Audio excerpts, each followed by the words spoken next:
Well, good morning. Pastor Greg here, Faith Lutheran Church, Harvey, North Dakota, here with my midweek message, midweek check-in, let you know what's going on here at Faith and what's coming up. So today is August 24th, 2022. We are at the end of August. We have one more Sunday this month before we move into September. First day of school was today, so the kids were out and about and saw the buses and a little extra traffic this morning as I came in to work. So that's something to watch out for as we go on here around Harvey. Um, we have a wedding coming up. That's part of what's coming on, and that wedding is on Wednesday between Samantha Martin and Nick Hoffman. So we'll bring them together as man and wife Saturday afternoon and send them on their way. Sunday, of course, we'll worship at 10:30 as per usual. And then following Sunday, I will be on vacation for a week from the 29th through the 5th. So Judy and I will be traveling around a little bit.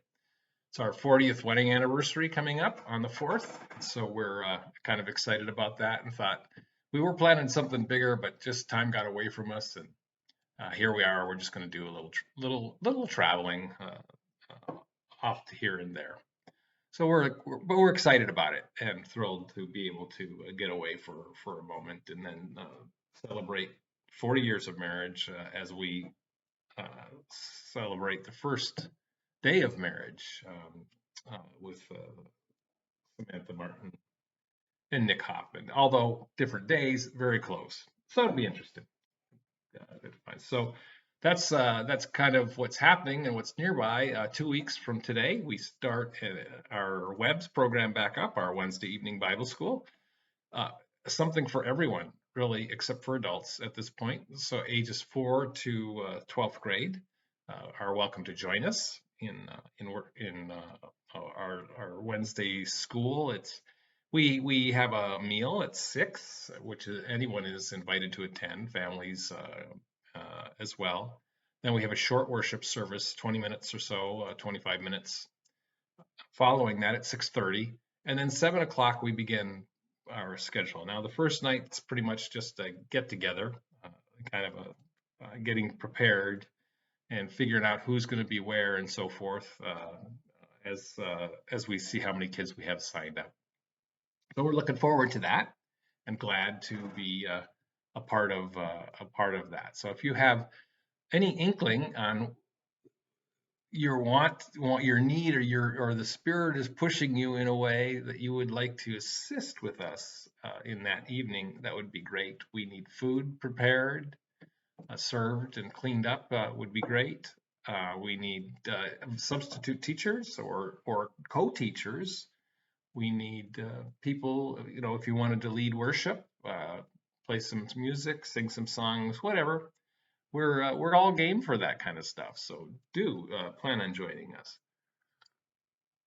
in 2 weeks, and then that'll be every Wednesday, and then various Wednesdays will be canceled as depending on the school calendar. We kind of follow the school calendar because we've discovered over the length of time that we've been doing this that when there's no school on Thursday or Friday, typically our Wednesday evening attendance is pretty small, and so we just choose to give our leaders a break for that night as well. So plan on helping us, if you want to help in any other way in worship. There's so many things that are involved in the church life. Tending to the grounds, the building, helping with worship. Audio video is always a difficult one. It's not hard to do.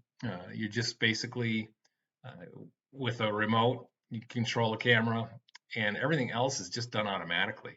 So you don't need to worry about any of those kind of things. So if you can help with that, running the PowerPoint, pushing a button literally, and if the guy who puts the PowerPoints together gets it right, then there's no problem. But once in a while that guy kind of misses the mark. So I apologize for that. For those of you who don't know, I'm the one who puts the PowerPoints together, so I'm the one who misses the mark. We have grace here, lots of grace abounds here at Faith, and we don't get angry about things that don't work out perfectly. So that's good. So that's really my appeal again for help, and then the upcoming things. Of course, there are several other things that I'm sure that will pop up as we move forward, and we're glad for those opportunities, and we'll share those as they come.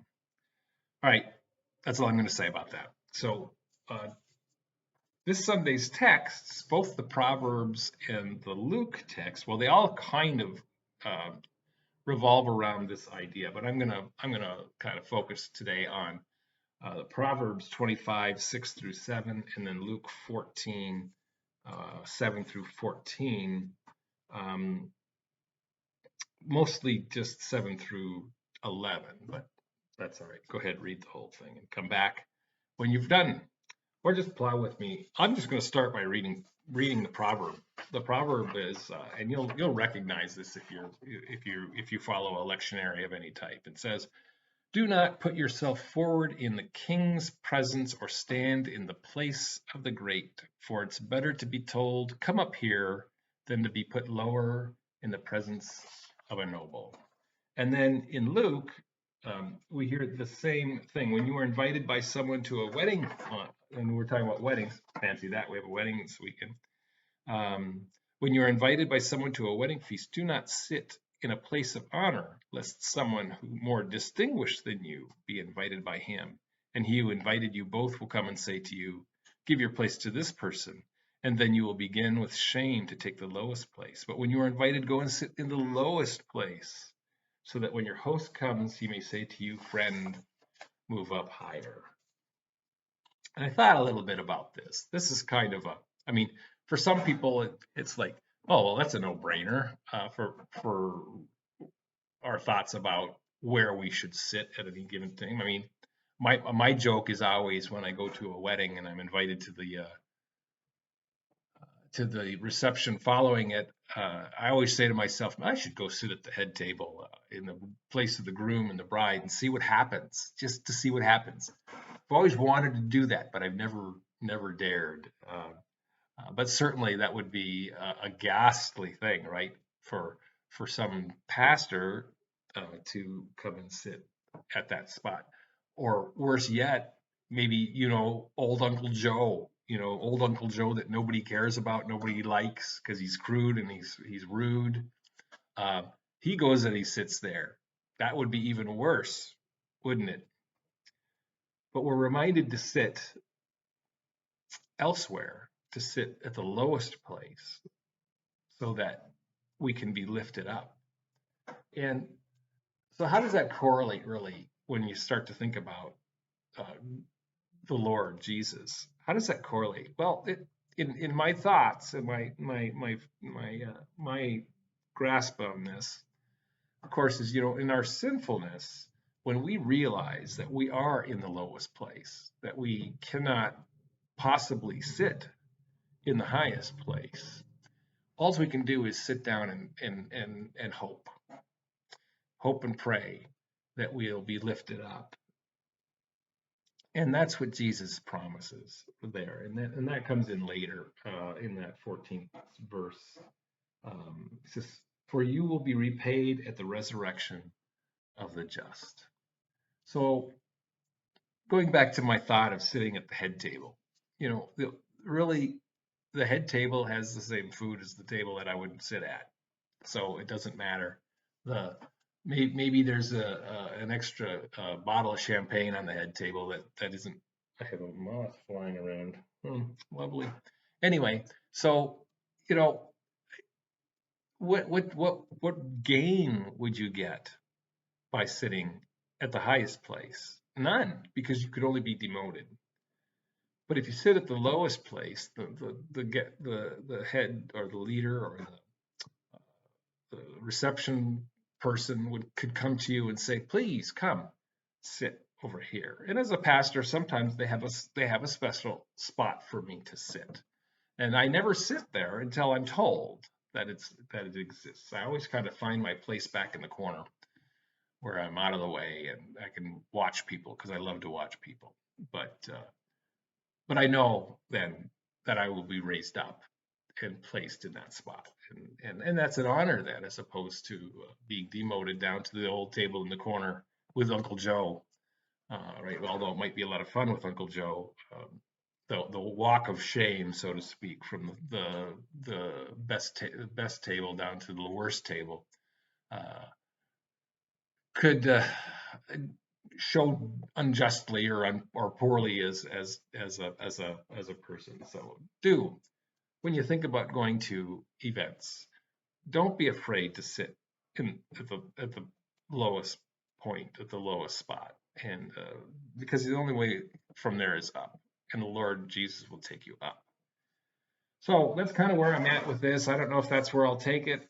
I certainly uh, I'm always intrigued by it. There's a couple other things I'm working on, but prayers today. So pray for our new couple, Samantha and Nick, as they begin their new life, and take one person and pray for them, someone you don't know. Grace and peace to you, and do take care.